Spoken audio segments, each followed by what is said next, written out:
Boa tarde, queridos irmãos e irmãs da Igreja Central Evangélica Armênia de São Paulo. O texto da nossa reflexão bíblica de hoje está no Evangelho de Mateus, capítulo 14, versículos 22 a 33.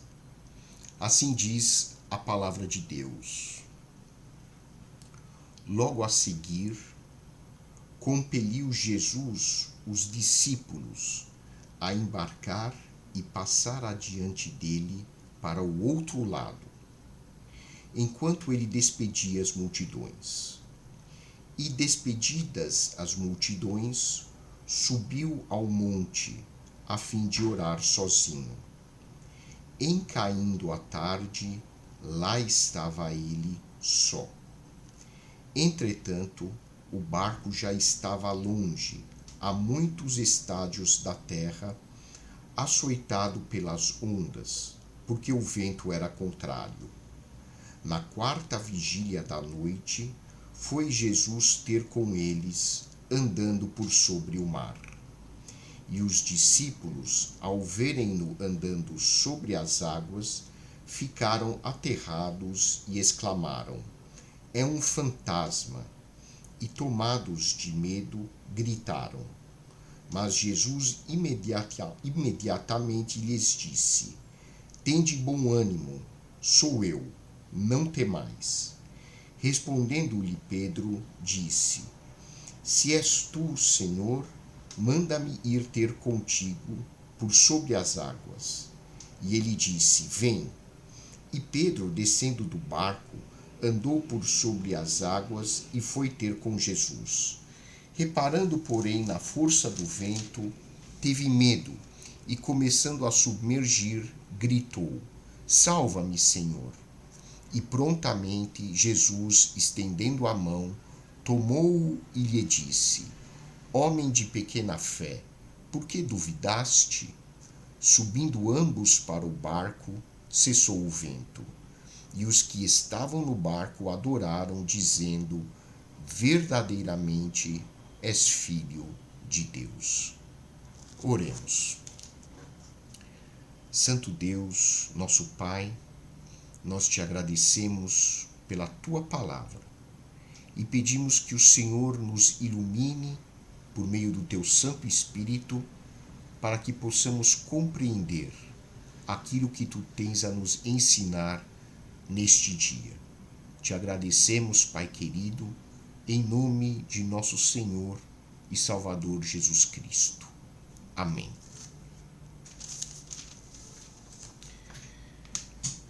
Estamos vivendo um dos períodos mais difíceis da nossa história. A pandemia causada pelo novo coronavírus tem assolado muitos países, infelizmente tem provocado a morte de milhares e milhares de pessoas em todo o mundo, e realmente não se fala em outro assunto hoje a não ser esta terrível pandemia. Não é apenas uma questão de problema de saúde. Claro que isso é o mais importante. Milhares e milhares de pessoas em todo o mundo tiveram as suas vidas ceifadas, especialmente os idosos.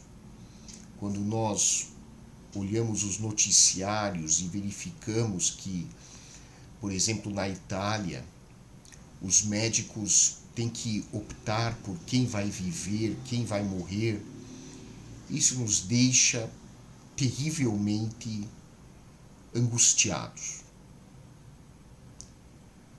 Mas não é só o problema de saúde, existe a questão econômica.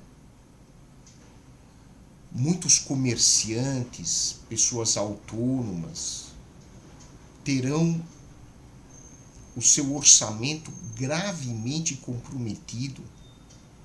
E as pessoas estão se perguntando: como eu vou pagar as minhas contas?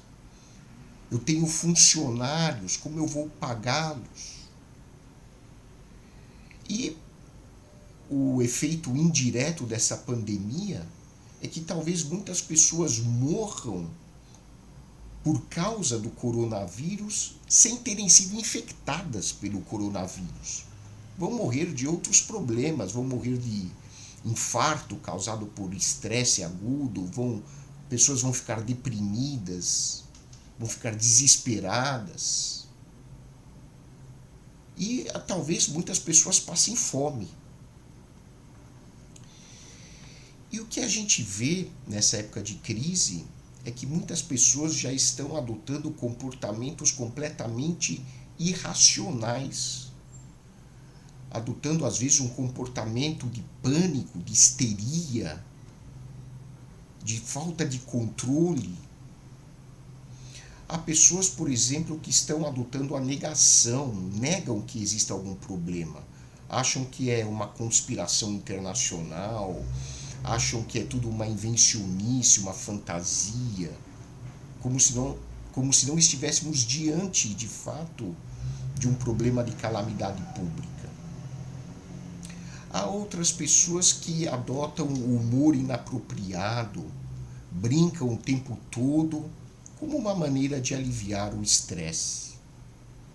E há pessoas que estão até partindo para agressão física, como nós vimos recentemente no noticiário, se eu não me engano foi na Austrália, onde duas senhoras estavam agredindo uma a outra porque queriam pegar os produtos e estocar os produtos em casa.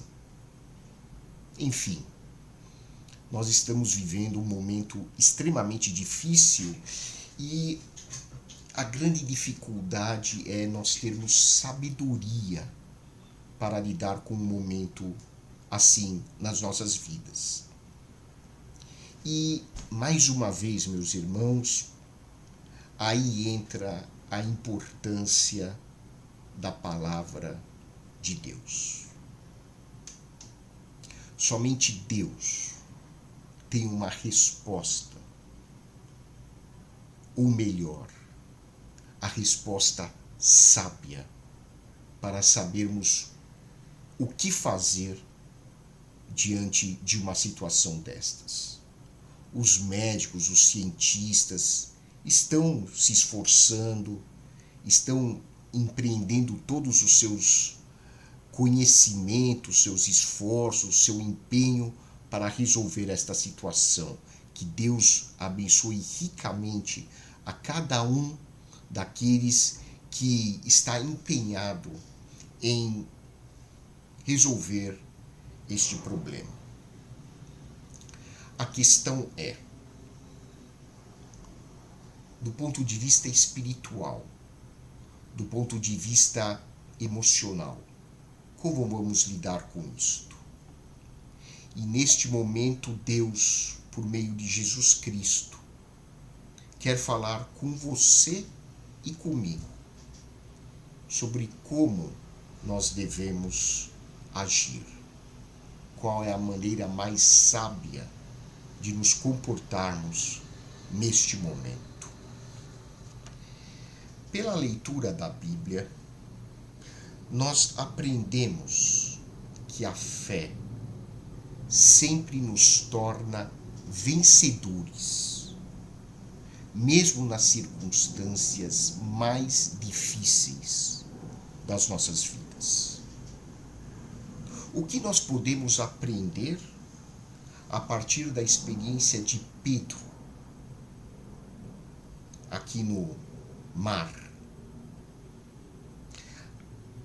Este episódio ensinou ao discípulo importantes lições espirituais a respeito da fé. E a primeira grande lição é que a fé nasce quando nós ouvimos a voz de Jesus nos nossos corações. Vejam o que diz o texto bíblico.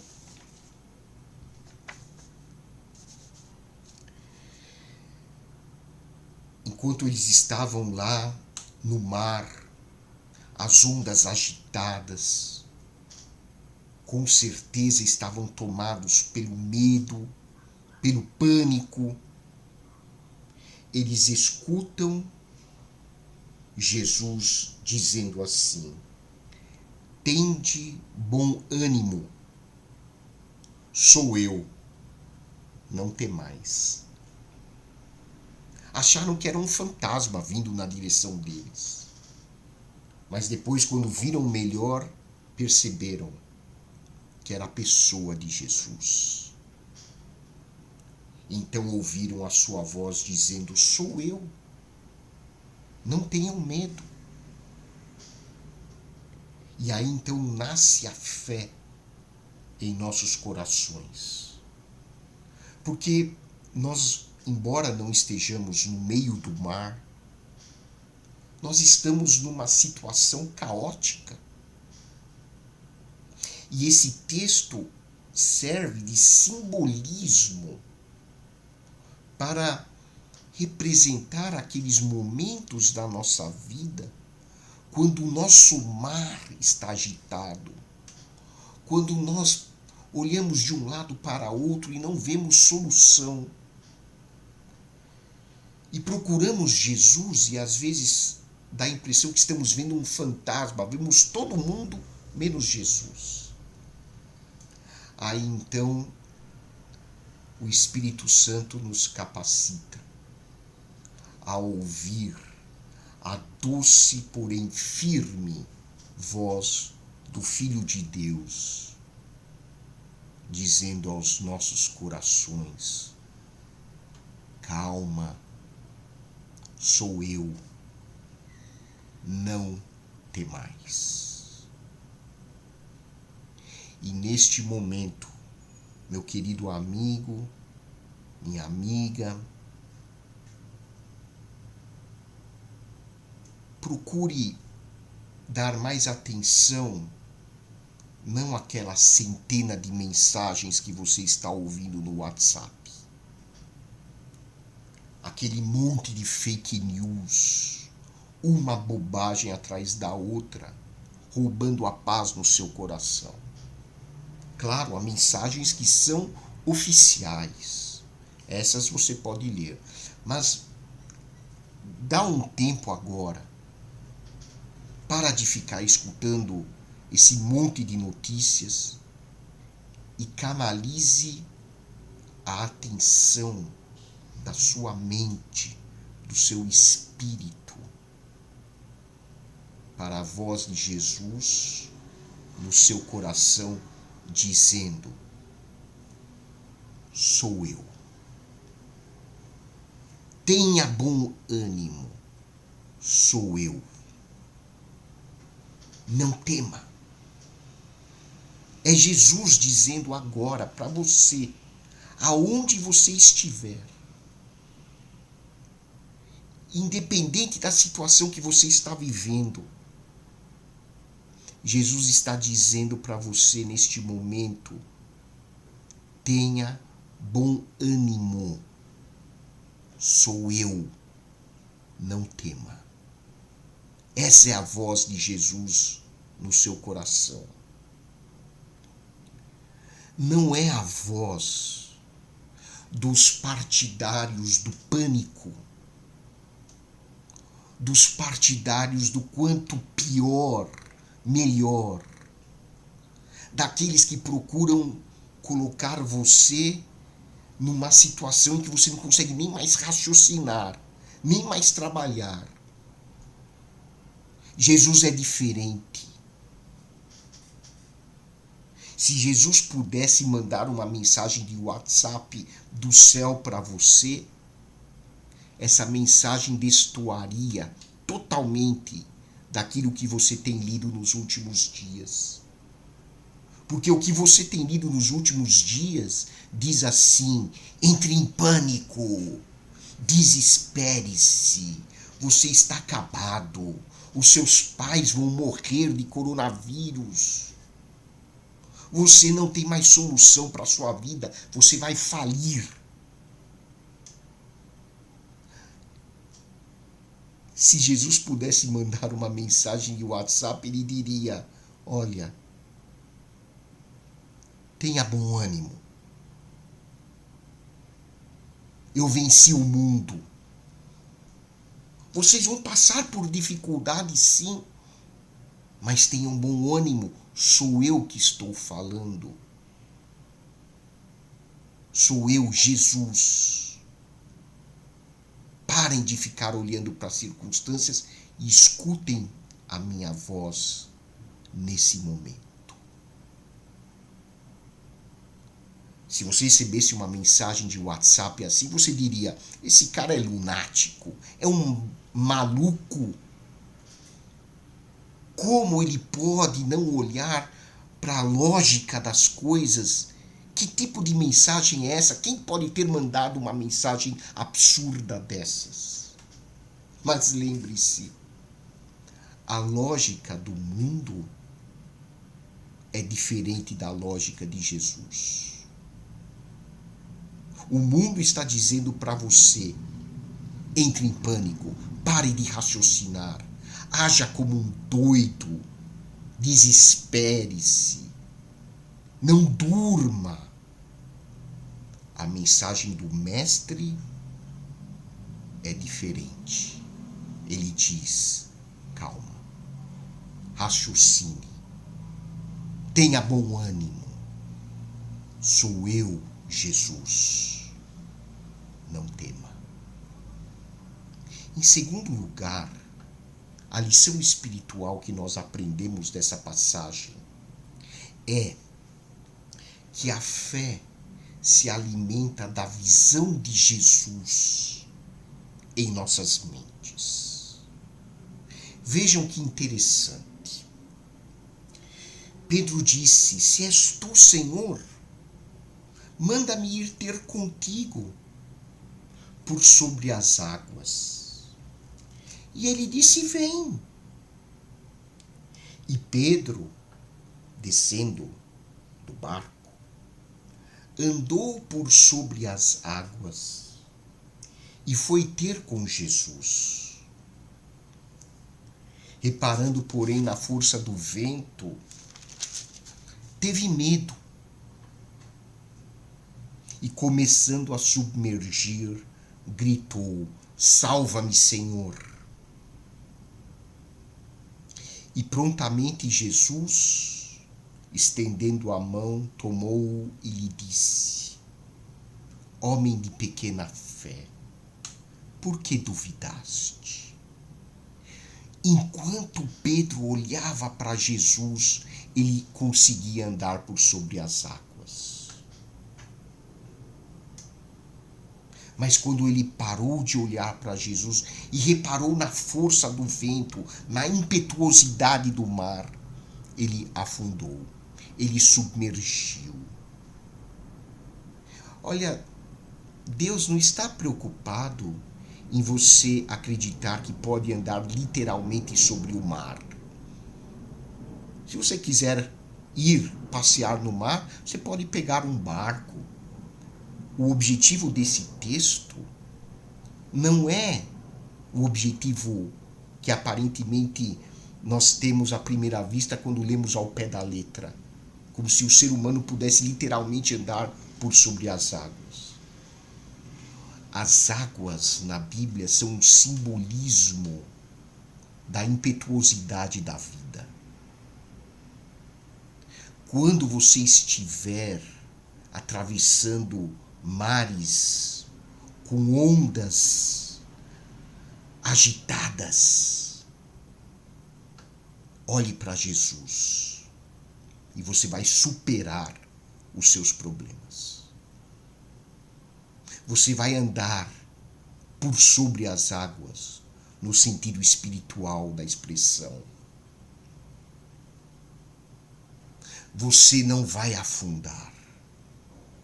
As circunstâncias podem ser extremamente negativas, mas você vai passar por cima, enquanto você estiver olhando para Jesus.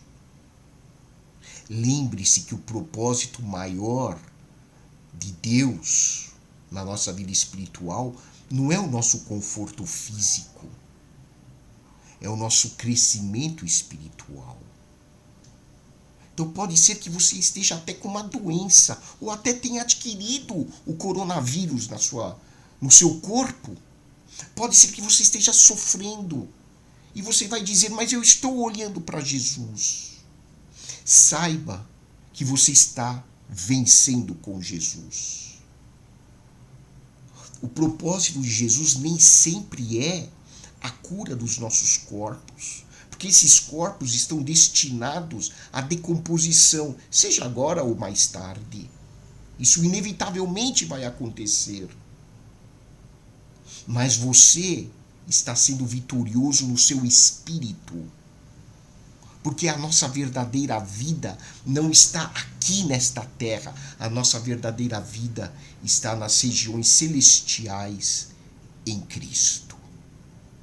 Você é um vencedor enquanto os seus olhos estiverem direcionados para a pessoa do Senhor Jesus Cristo. Mas se você parar e olhar para as circunstâncias, para o mar agitado, você vai perder a sua fé, você vai perder o seu ânimo e você vai submergir. Não faça isso. Olhe para Jesus. E finalmente, a terceira lição espiritual que nós aprendemos desta passagem bíblica é que a fé sempre conduz ao louvor de Deus, ou ao louvor e adoração, melhor dizendo, a Deus.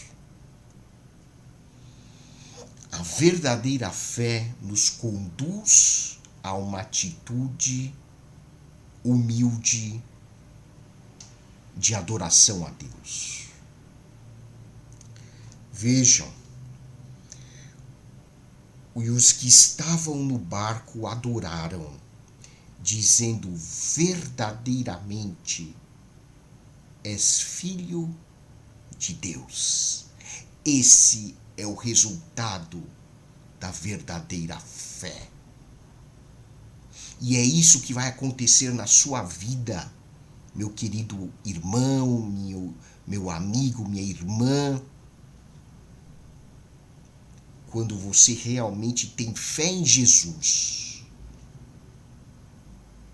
e essa fé for genuína, você vai louvar a Deus e vai dizer: Deus, como o Senhor é maravilhoso na minha vida. Que nós possamos, neste difícil momento da nossa existência, ouvir a voz do Senhor Jesus nos nossos corações. Que nós possamos olhar atentamente para o autor e consumador da nossa fé. E que nós possamos, de fato, louvar a Deus e agradecer ao nosso Pai por todas as maravilhosas bênçãos que Ele tem derramado em Cristo nas nossas vidas. Que Deus o abençoe ricamente e lhe dê uma semana de grandes vitórias. Que Deus esteja sempre presente por meio de Cristo na sua vida. Um grande abraço e uma boa semana.